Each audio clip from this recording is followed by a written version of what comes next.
Well, it's only right that I gotta ask you this. You know, G, I've always looked at you like the poster boy for someone who controlled the game with trash talking and was able to not only use it as a weapon, but, I mean, used it to the T. I wanna know, where did you actually get trash talking? And I know it comes with blacktop and hooping, but who is like the example? Because I know we all had somebody that we was inferior to, someone that we kind of looked at. You know, J Kidd was, you know, you was that for J Kidd. I want to know who was someone that influenced you when you was young? I know your dad played a big part, but when the trash talking and all that, like, take me through how you even came up with that, when you knew there was a weapon for you. KG, when it came to a weapon is, you know, growing up in Oakland, California, and I'm going to the playgrounds every day, and I'm the youngest one.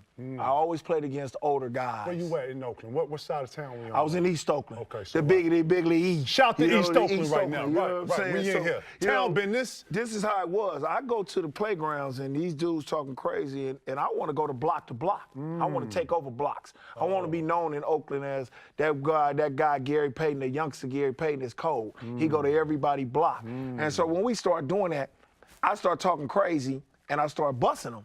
So they want to fight me all the time. Okay. So I was the one everybody want to beat up all the time, and then I had to bring a lot of reinforcements with me. I got you. So that made it to me where I jump over gate and go play on that playground, and that's what it did. So when I went to college and then I went to the pros, Carried it all with you. carried it all with me. And then my daddy always told me, don't never back down from nobody. If you back down from somebody, you got to come in this house and then you're going to have to deal with me. Okay. So when I went into this league, and I started to master it, and I started figuring that people can't really talk with me and do the same thing I do. Because I can talk it and I can walk it. Right. And I can get down with that because I get down. Right. And then when I start getting down with them and they don't have the decency to like say, I'm gonna shut up, I'm gonna go at you more. Because all of a sudden, you know what you're gonna hear? And then they gonna get subbed out. And then I'm walking by that bench and I'm be like, hey buddy, how you doing? You wanna come in here with me? It's a master to trash talking?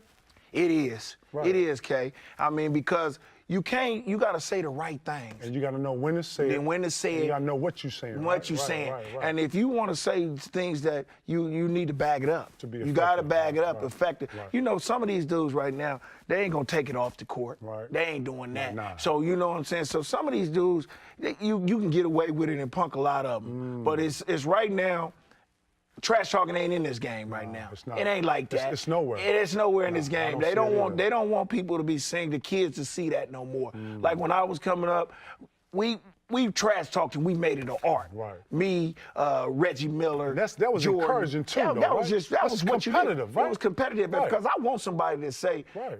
your wife this and that and that. Right, Well, right. your wife too. Right. Right. Your wife too. Right. You know what I'm saying? Me, that's how I was gonna do it. You know what I'm saying? You gonna Right. get down. I'm gonna get Right. down with you. You say something about me, I'm going back at your head. And that's another type of level of competitiveness between two elites. Yeah. What I loved about you, bro, is that you played two sides of the ball. And everybody that plays basketball knows what I'm talking about.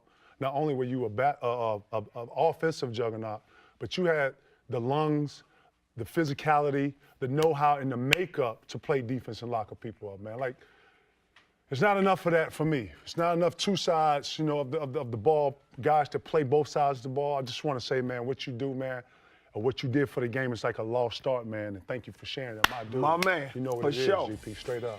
Man, we in here. Right, my dog. Look.